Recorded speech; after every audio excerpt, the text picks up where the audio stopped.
¿no? Entonces, bueno, pensé desde ahí qué se puede aportar. En torno de la historia y de la historia de la educación en particular hay muchas visiones contrapuestas y hay una discusión bastante añeja ya respecto de si la historia primero si tiene que servir para algo, ¿no? En el campo de las humanidades la cuestión de la utilidad del conocimiento es una cuestión de discusión, digamos, pero particularmente si tiene que servir o no para pensar el presente, es decir, si pensamos la historia como, bueno, una cantera de experiencias, ¿no? Los latinos decían la magistra vitae, digamos, ¿no?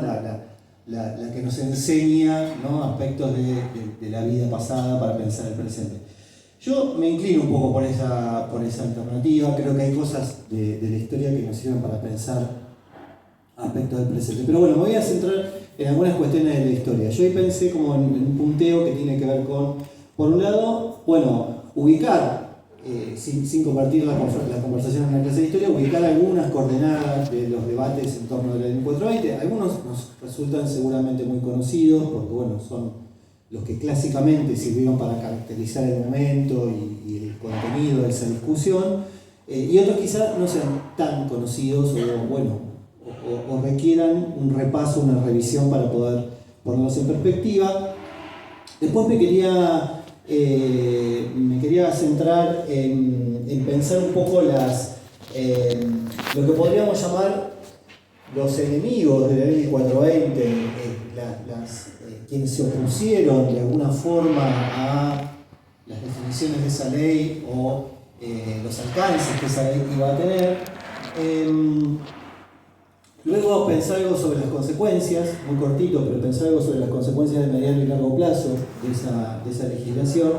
Y bueno, quizá un cierre que espero conecte con lo que Clau estuvo también pensando, ¿no? Bueno, la ley 420. La ley 420, ¿no es cierto?, sancionada por el Congreso Nacional el 8 de julio de 1884.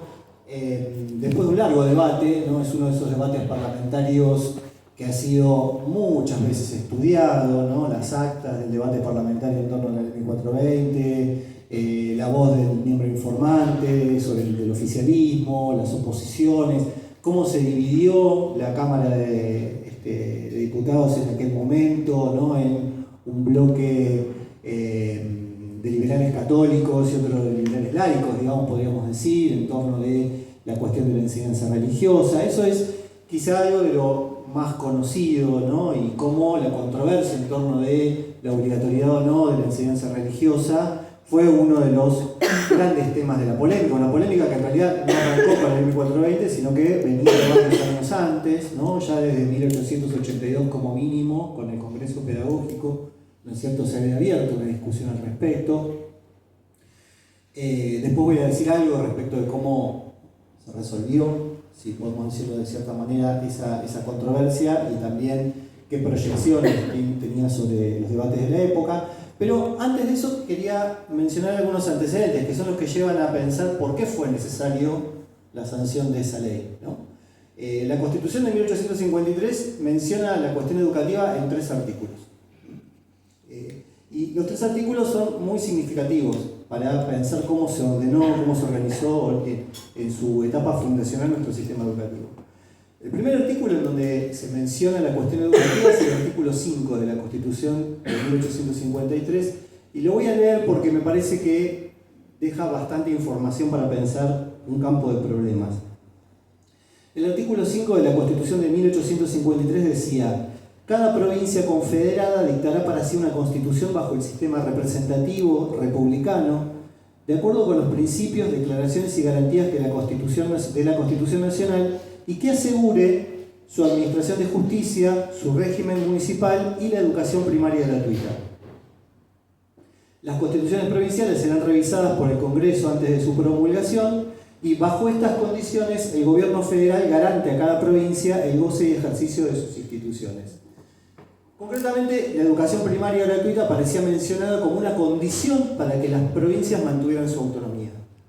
En la medida en que cada provincia sostuviera la educación primaria gratuita, podía conservar su autonomía. Si no lo hacía, ¿no es cierto?, era pasible del mecanismo de la intervención federal, un mecanismo que durante el siglo XIX y en gran medida durante por lo menos gran parte del siglo XX, fue empleado en reiteradas ocasiones.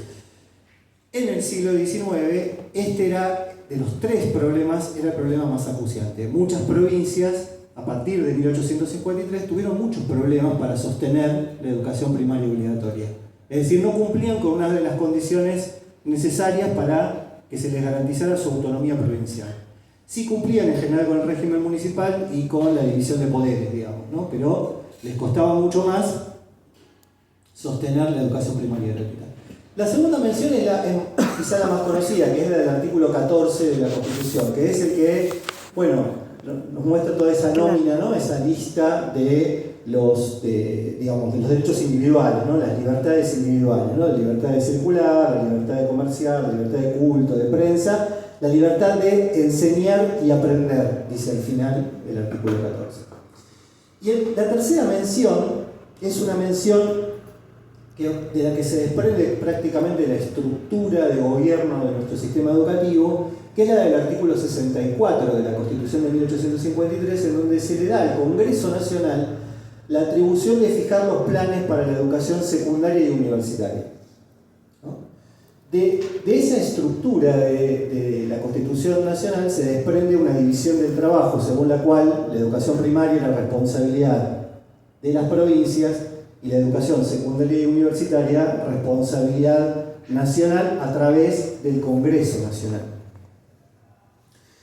Lo menciono porque eso entraña un montón de consecuencias, pero nos abre sobre todo la puerta a uno de los problemas que condujo a la ley 1420, que es lo que podemos llamar como la cuestión federal. ¿No? La Constitución de 1853 planteaba que la educación primaria gratuita era una responsabilidad de las provincias. Acto seguido empieza a suceder que las provincias empiezan a tener problemas para sostener la educación primaria gratuita.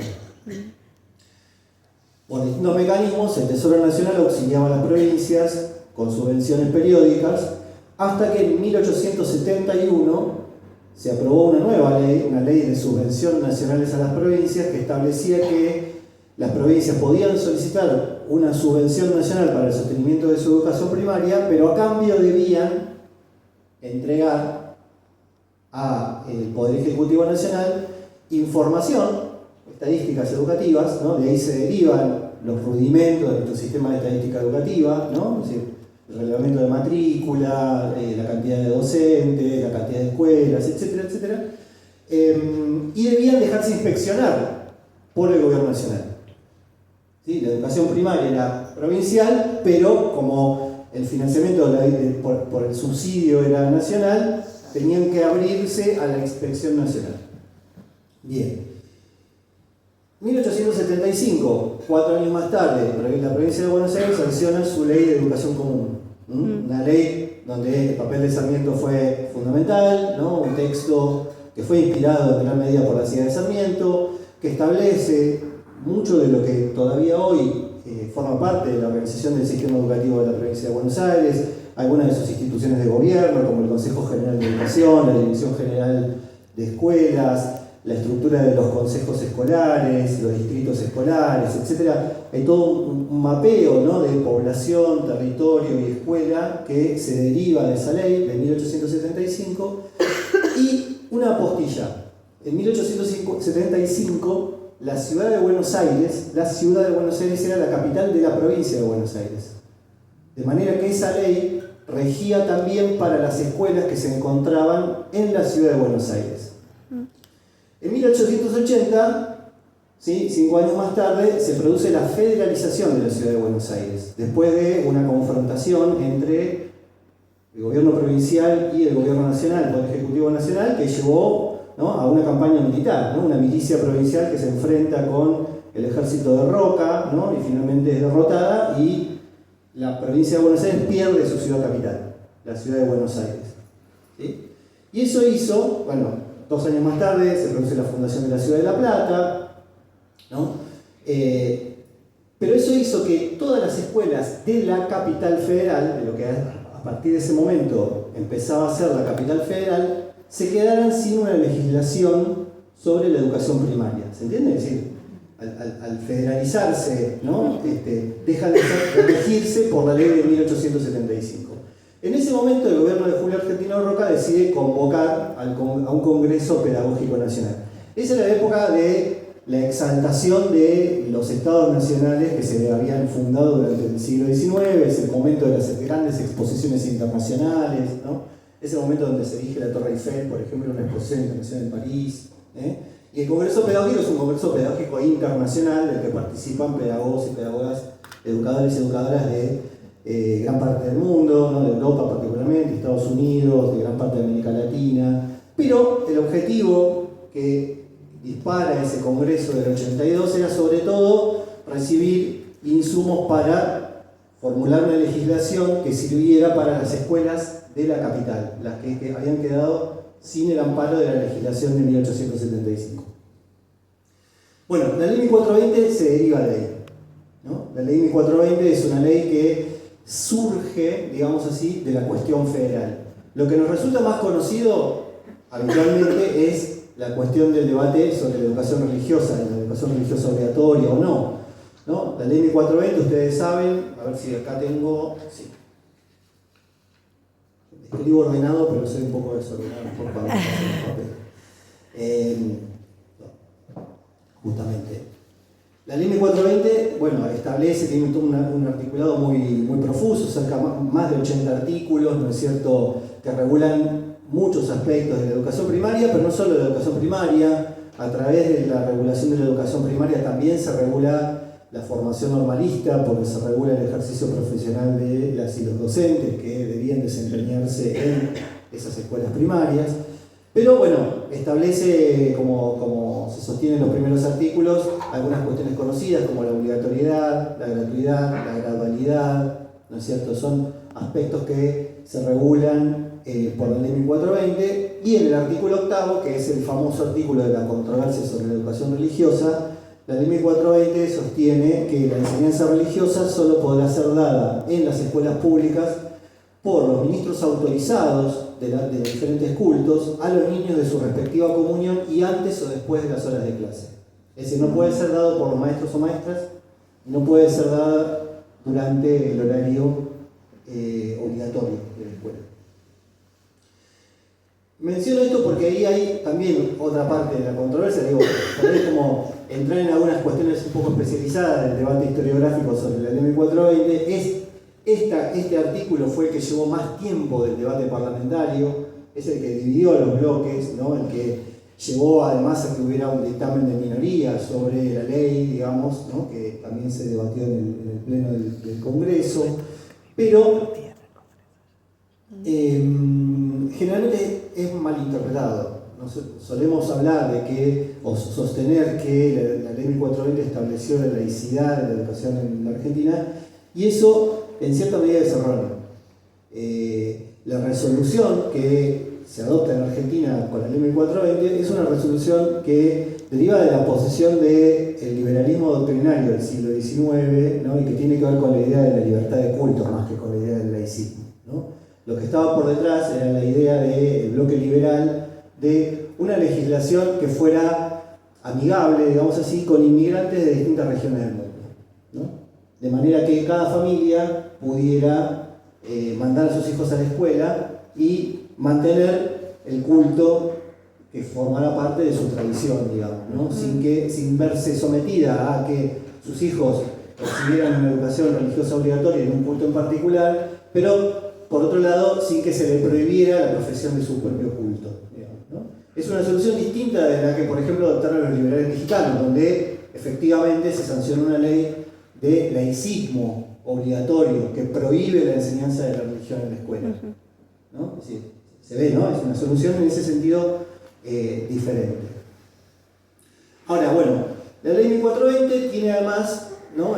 Como la imagen de ser una ley inaugural del sistema educativo argentino, de inaugurar una forma de pensar y de llevar adelante la educación, y pareciera, bueno, sobre todo como una conquista en el texto mismo de la ley, digamos, ¿no? Se lo ha interpretado muchas veces de ese modo, ¿no? un poco en la saga de la tradición sarmientina. Ahora, me gustaría referirme muy cortito a los opositores a la ley, ¿no? Es decir, ¿quiénes se opusieron a la ley? Bueno, recién dijimos, por supuesto, el bloque católico dentro del Congreso se opuso en su momento, pero sobre todo a este artículo. El resto de la ley prácticamente no tuvo tema de debate. Pero bueno, voy a decir algo polémico. Quienes primero discutieron las consecuencias de la ley fueron los inspectores. Y lo discutieron en... Hay que ser audaz. ¿Cómo que decir esto acá? No, pero tengo una de cal y una de arena.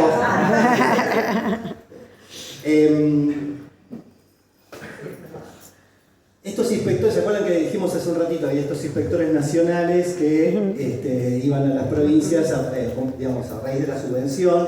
Bueno, también de la misma estructura de inspección se deriva un cuerpo de inspectores que inspeccionaba también las escuelas de los territorios nacionales, ¿no? Una parte muy importante del territorio argentino no estaba organizado como provincia, ¿no? Prácticamente toda la Patagonia, una parte del norte, bueno, en fin. El inspector de Entre Ríos, por ejemplo, decía esto, leo un fragmento de un informe de los meses posteriores a la ley, dice: hay urgencia en dictar una ley que es imposible cumplir con los elementos que actualmente posee el país y que no poseerá los necesarios en largo tiempo. No hay edificios, ni menaje, ni útiles, ni dinero bastante para la enseñanza de vida de los alumnos que voluntariamente concurren hoy a las escuelas, a pesar de que la calidad actual de la enseñanza no los atrae suficientemente. Infinitamente mayor es la urgencia que hay en mejorar esa enseñanza para que se repita en todas partes la lección que en el mismo Entre Ríos da a toda la República la Escuela de Aplicación del Paraná. Se estaba refiriendo a la escuela primaria que funcionaba dentro de la Escuela Normal de Paraná, la escuela fundacional del normalismo argentino, ¿no? En que la matrícula anticipada supera enormemente cada año la capacidad del local, y esto que una falta de asistencia no justificada cierra sin remedio las puertas del establecimiento al que la comete. La buena enseñanza traerá más y con mejor provecho que no la violencia de la ley. Que por otra parte sería injusta por sobre la imposibilidad material de ejecutarla sobre todos, ni siquiera sobre una mayor parte, ¿no? Este inspector estaba diciendo, bueno, muchachos, tenemos que mejorar la enseñanza en lugar de obligar por la ley, porque la obligatoriedad por la ley no va a funcionar por sí misma si no mejoramos, ¿no?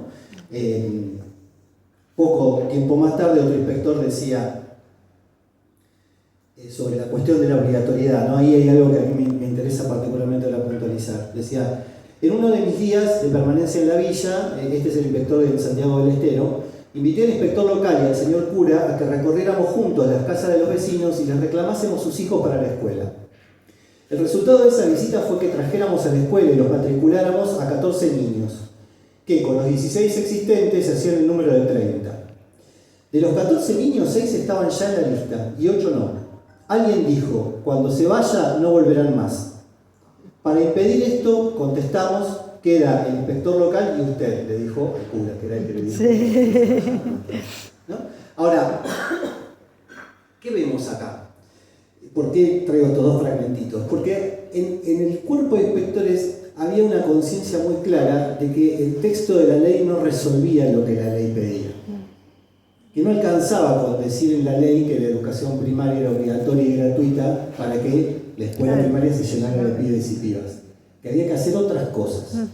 Es decir, lo que nos da la pista, digamos, este breve repaso, podríamos llenar de testimonios al rato, pero sé que el interés está en escuchar a Claudia. No. Lo que nos advierte estos fragmentos es justamente que el costado, digamos, que el derecho que está pautado por la ley 420 se construye en la vida cotidiana de la escuela. Es decir, no se resuelve por el texto de la ley, sino por lo que sucede cotidianamente en cada una de las escuelas. ¿Sí? Es decir, de alguna manera, ese derecho se construye de abajo para arriba. Por supuesto, la ley lo habilita, ¿no es cierto?, etc. Ahora, estos inspectores, de dos maneras diferentes, nos están mostrando ese costado del asunto. Nos están diciendo, bueno, la ley puede decir que la escuela es obligatoria, que hay que ir a la escuela, etc. Ahora, Si no la pensamos desde abajo, eso no va a suceder, o va a suceder mal, o va a ser incompleto, digamos, ¿no? Otros también se opusieron o debatieron los alcances de la ley, algunos fueron francamente enemigos, ¿no? Tenemos registros, hay muchos documentos, por ejemplo, de que en los ingenios azucareros del norte hubo una fuerte resistencia a la expansión de la escolarización que proponían en el 1420, lo mismo con las madereras en la región del Chaco, es decir, grandes compañías que usaban trabajo infantil y que se opusieron a la expansión de la escolarización y la retrasaron francamente durante años y décadas en esas provincias. Pero del otro lado también se opusieron, y esto también me interesa puntualizarlo, aunque sea para dejarlo como una cuestión, algunas familias obreras, por ejemplo los anarquistas, que se expandieron a comienzos del siglo XX en la región portuaria, en Buenos Aires, en varias de las grandes ciudades rioplatenses, en La Plata, en Rosario, etc., también fueron unos férreos opositores a la ley 1420, porque ellos consideraban que el Estado era parte del enemigo y no querían ceder a los hijos de las familias obreras a ese Estado que consideraban su enemigo. Ahora, ¿eso los condujo a no educar a sus hijos? No. Lo que los condujo es a tratar de crear sus propias escuelas, ¿no? Es decir, hay todo un movimiento escolarizador propio del anarquismo que nos muestra también, lo digo porque también ahí hay una agencia, digamos, de los actores sociales, digamos, ¿no?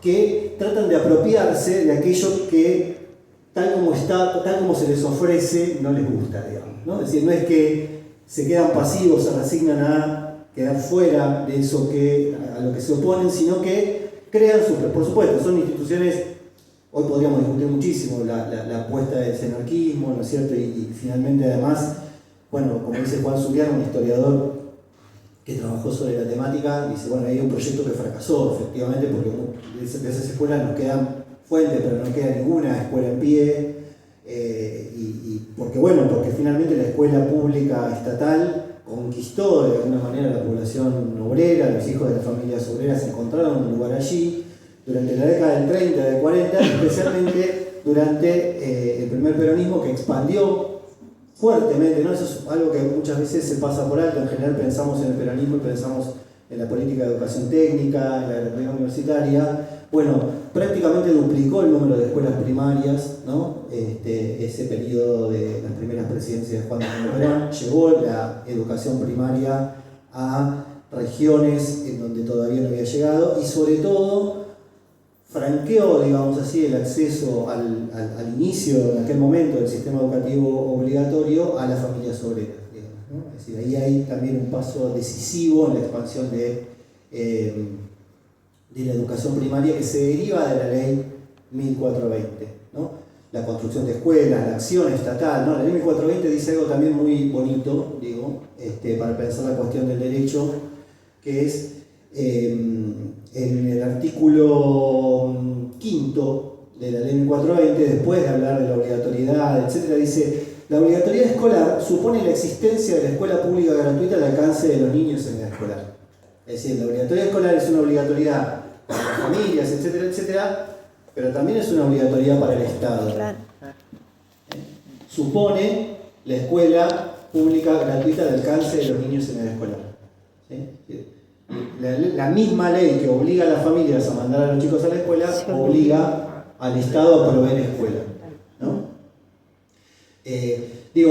Menciono esto así un poco atropelladamente porque creo, y con esto cierro, que de las distintas interpretaciones en torno al papel que cumplió la ley 1420 en nuestro país, podemos también mirar algunas dimensiones complejas de esto que muchas veces decimos y que nos compromete tanto, que tiene que ver con el derecho a la educación, ¿no? Es decir, pensar en la complejidad de ese derecho como un derecho que no solo se resuelve en el texto de la ley, sino que tiene que ver con la acción social, con la acción estatal, y también tiene que ver con la vida cotidiana de los actores que habitan ese derecho, como dice la convocatoria de esta jornada, digamos, ¿no? Esto de habitar la escuela, ¿no es cierto?, de pensarla desde su vida cotidiana, es una forma concreta de llevar adelante, ¿no? de darle carnadura a ese derecho a la educación que tanto nos compromete. Bueno, con esto cierro.